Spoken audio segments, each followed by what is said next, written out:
மாப்பிள்ளையோட அம்மா பொண்ணு ஏன்டா வேணாம்னு சொல்ற? நல்லா லட்சணமா தானே இருக்கா? அப்போ கேரக்டர் சரியா இருக்கா வேணாமான்னு கேட்டதும், எங்க வந்து என்னடா பேசிக்கிட்டு இருக்க? என் பொண்ணை பத்தி இவனுக்கு என்ன தெரியும்? அவளை பத்தி உங்களுக்கு என்ன தெரியும்? பெங்களூர்ல ஒருத்தன் கூட லிவின்ல இருந்திருக்கான்னு சொல்ல, அவனோட சட்டையை பிடிச்சு ஏன்டா என் பொண்ணு மேல இப்படி பழி போடுறேன்னு கேட்டா, அது உண்மையா பொய்யான்னு உங்க பொண்ணையே கேளுங்கன்னு சொல்லிட்டு கிளம்புறான். அவங்க போனதுமே அம்மா ஜெயஸ்ரீ கிட்ட வந்து, அவங்க சொல்றதெல்லாம் உண்மை இல்லைல, ஒரு நிமிஷம் நான் சொல்றத கேளுமா, யாருமே என்கிட்ட பேசக்கூடாதுன்னு வான் பண்ணிட்டு, நீ சொல்லு பாப்பா அது பொய் தானே, அவங்க சொல்றது எல்லாமே பொய் தானே, சொல்லு பாப்பா, அவன் தாமா இவளை ஏமாத்திட்டு இன்னொரு பொண்ணை கல்யாணம் பண்ணிட்டான்னு சொன்னதும் அம்மா ரொம்ப கோவமா அவளை அமைதியா இருக்க சொல்லிட்டு, நீ சொல்லு அவங்க சொன்னது பொய் தானேன்னு கேட்க, ஜெயஸ்ரீ உண்மைதானு சொன்னதுமே பலார்னு ஒரு அறை விட்டு, இதுக்கு தான் உன்னை படிக்க அனுப்புனா, எல்லாமே தெரிஞ்சும் நீயும் என்னை ஏமாத்திட்டியான்னு ஹரிணிக்கு ஒரு அறை விட்டு, பாப்பா என்னை ஏமாத்திட்டா பாப்பா என்னை ஏமாத்திட்டான்னு சொல்லிக்கிட்டு அப்படியே மயக்கம் போட்டு கீழே விழ, வேகமா அம்மாவை ஹாஸ்பிட்டலுக்கு கூட்டிட்டு வர்றாங்க. வீட்டுல ஜெயஸ்ரீயும் இதுக்காக தானே நான் கல்யாணம் வேணாம்னு சொன்னேன், இப்ப என்னாச்சுன்னு பார்த்தேலன்னு சொல்லி அழுக, இங்க வந்தவனுக்கு ஒண்ணு தெரியும்னு எனக்கு எப்படி தெரியும்? அம்மாவுக்கு மட்டும் ஏதாவது ஆச்சுன்னா நான் கண்டிப்பா உயிரை விட்டுருவேன். லூசு மாதிரி பேசாத, அம்மாவுக்கு எதுவும் ஆகாது. நானாவது அன்னைக்கு அம்மா கிட்ட எல்லா உண்மையுமே சொல்லியிருக்கணும். அம்மாவுக்கு ஏதாவது ஆயிருமோன்னு பயமா இருக்குடி, அதெல்லாம் ஒன்றும் ஆகாது, நீ பயப்படாம இருன்னு ஆறுதல் சொல்றா.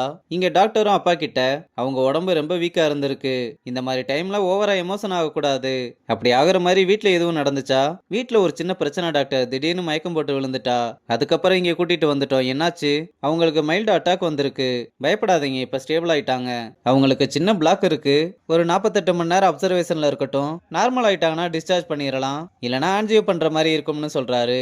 என்ன வேணா பண்ணுங்க, எவ்வளவு செலவானாலும் பரவாயில்ல, அவளுக்கு சரியான மட்டும் போதும்னு அப்பா சொல்றாரு. அப்ப ஹரிணி கால் பண்ணி அம்மாவுக்கு இப்ப எப்படி இருக்குன்னு கேட்க, மைல்டு அட்டாக்னு சொல்றாங்க. என்னடா சொல்ற, இப்ப எப்படி இருக்காங்க? இப்ப நார்மலா தான் இருக்காங்கன்னு டாக்டர் சொன்ன எல்லா விஷயத்தையுமே சொல்றான். சரி நீ எதுவும் கவலைப்படாத, அம்மாவுக்கு அதெல்லாம் எதுவுமே ஆகாதுன்னு சொல்றா. அப்ப அப்பாவும் ட்ரீட்மெண்ட் பண்றதுக்கு பணம் வேணும்ன்றதுனால தெரிஞ்சவங்களுக்கு எல்லாம் கால் பண்ணி கேட்க அவங்களுமே இல்லைன்னு சொல்றாங்க. அதனால ஜக்குவை கூப்பிட்டு வீட்டுல இருக்க நகை எல்லாம் அடமானம் வச்சுட்டு பணம் வாங்கிட்டு வான்னு சொன்னதும், நகை எதுக்கு வைக்கணும், உங்க சேவிங்ஸ் எல்லாம் என்னாச்சு, இத்தனை வருஷமா அப்படி என்ன கடன் நடத்துனீங்க, யாருக்கு செலவழிச்சுக்கிட்டு இருக்கீங்கன்னு கேட்க, எந்த நேரத்துல என்னடா பேசிக்கிட்டு இருக்க, நான் சம்பாதிச்சதை வச்சுதான் உங்களை படிக்க வச்சேன், வீடு வசதின்னு நல்லா தானடா இருக்கீங்க, ஒழுங்கா நகை எடுத்துட்டு கடைக்கு போயிட்டு கால் பண்ணுன்னு சொல்றாரு. அப்புறம் வீட்டுக்கு வந்தது அம்மாவோட நகையெல்லாம் எங்க இருக்குன்னு கேட்டா, இப்ப எதுக்கு நகையை கேட்கிற, அப்பா நகையெல்லாம் வச்சுட்டு பணம் வாங்கிட்டு வர சொன்னாரு. அப்பாவோட சேவிங்ஸ் எல்லாம் என்னாச்சு? ஒரு வீடு வச்சிருந்தா சேவிங்ஸ் இருந்திருக்கும், இப்படி 2 வீடு வச்சிருந்தா எப்படி இருக்கும்? நகையெல்லாம் வேணாம், ஒரு நிமிஷம் இரு நான் வர்றேன்னு அம்மா அப்பா 2 பேரோட பேர்லயும் இன்சூரன்ஸ் போட்டிருந்தா கார்டு எடுத்துட்டு வந்து கொடுக்கறா.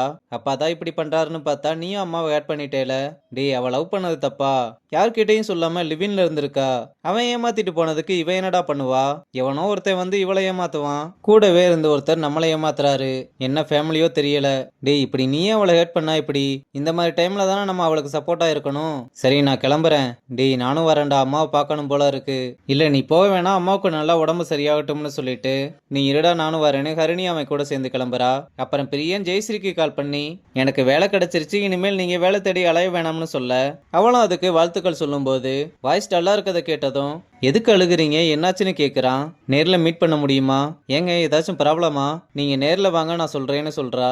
இங்கே ஹாஸ்பிட்டலுக்கு வந்ததும் நகையை அடமானம் வச்சு பணம் வாங்கிட்டியான்னு கேட்டா, இல்லைப்பா நகையெல்லாம் வைக்க வேணாம், ஜெயஸ்ரீ அம்மாவுக்கு மெடிக்கல் இன்சூரன்ஸ் போட்டிருக்கா, அதை வச்சு கிளைம் பண்ணிக்கலாம்னு சொல்கிறான். அவள் இப்போ எங்கே இருக்கா? வீட்டில் தான்ப்பா இருக்கா, வர்றேன்னு சொன்னா. அவள் பண்ணதே போதும், வர வேணாம், ரொம்ப நம்புறவங்க தான் நம்மளை முட்டாளாக்கிடுறாங்கன்னு சொன்னதும், சரியா சொன்னீங்க, இப்பெல்லாம் யாரும் நம்புறதுனே தெரியலன்னு சொல்லிட்டு போறான். உள்ள வந்து எல்லாரும் அம்மாவை பார்த்துக்கிட்டு இருக்கும்போது அப்பாவுக்கு கிரிஜா கால் பண்ண, போனை எடுத்துட்டு வேகமா வெளியே வந்து, இந்த போன்ல இதுக்கு கால் பண்றேன்னு கேட்டா, காலையில இருந்து ட்ரை பண்றேன், நீங்க போனை எடுக்கல, அதனாலதான் இந்த நம்பருக்கு கூப்பிட்டேன், நைட்டு எப்ப வீட்டுக்கு வருவீங்க? இல்ல என்னால வர முடியாது, மலரா ஹாஸ்பிட்டல்ல சேர்த்திருக்கோம், ஹார்ட்ல ஏதோ பிளாக் இருக்குன்னு சொல்லியிருக்காங்க.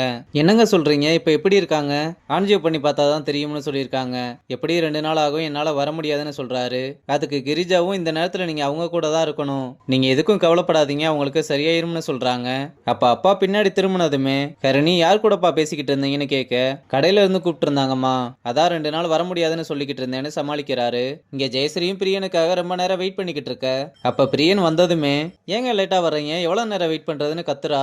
அப்ப ஹோட்டல்ல இருக்க எல்லாருமே அவங்கள பார்க்க, சாரிங்க ஒரு வேலையா இருந்தேன், அதை முடிச்சுட்டு வர லேட் ஆயிருச்சு, சாரி பிரியன் நான் ஏதோ டென்ஷன்ல பேசிட்டேன், ரொம்ப சாரி சாரி, தயவு செஞ்சு மன்னிச்சிருங்க. ஏன் இப்படி இருக்கீங்க? என்னாச்சு? என் விஷயம் வீட்ல தெரிஞ்சிருச்சு. அம்மா ரொம்ப எமோஷனல் ஆனதுனால ஹார்ட் அட்டாக் வந்துருச்சு. என்னங்க சொல்றீங்க? இப்ப எப்படி இருக்காங்க? நீங்க ஹாஸ்பிட்டல்ல இல்லாம இங்கே இருக்கீங்க. என்ன அவங்க திரும்ப பார்த்தா ஏதாவது ஆயிருமோன்னு என்ன வர வேணாம்னு சொல்லிட்டாங்க. என் கேரக்டரே ரொம்ப கேவலமா நினைச்சிருப்பாங்கல்ல. நீங்க லிவின்ல இருந்த விஷயம் உங்க அம்மாவுக்கு தெரிஞ்சதுனால இந்த மாதிரி ஆயிருச்சுன்னு நினைக்கிறீங்க. ஒருவேளை மனோஜ் உங்களை பிரேக்கப் பண்ணாம இந்த விஷயம் உங்களுக்கு தெரிஞ்சிருந்தா அவங்களுக்கு இந்த மாதிரி ஆயிருக்குமா? மனோஜை கல்யாணம் பண்ணிக்க போறேன்னு தெரிஞ்சிருந்தா இந்த அளவுக்கு டிசப்பாயின்மெண்ட் ஆயிருக்க மாட்டாங்க. அப்போ நீங்க லிவின்ல இருந்தது அவங்கள பாதிக்கல. என் பொண்ணு ஏமாந்துட்டாலே, இவ்வளவு வீக்கா இருந்திருக்காளேன்றது தான் அவங்கள பாதிச்சிருக்கு. அதனால கண்டிப்பா உங்க அம்மா உங்களை தப்பா நினைச்சிருக்க மாட்டாங்க. தயவு செஞ்சு இப்படி அழாதீங்க. எல்லாமே சரியாயிரும்னு ஆறுதல் சொல்றதோட இந்த எபிசோட முடிச்சிருக்காங்க.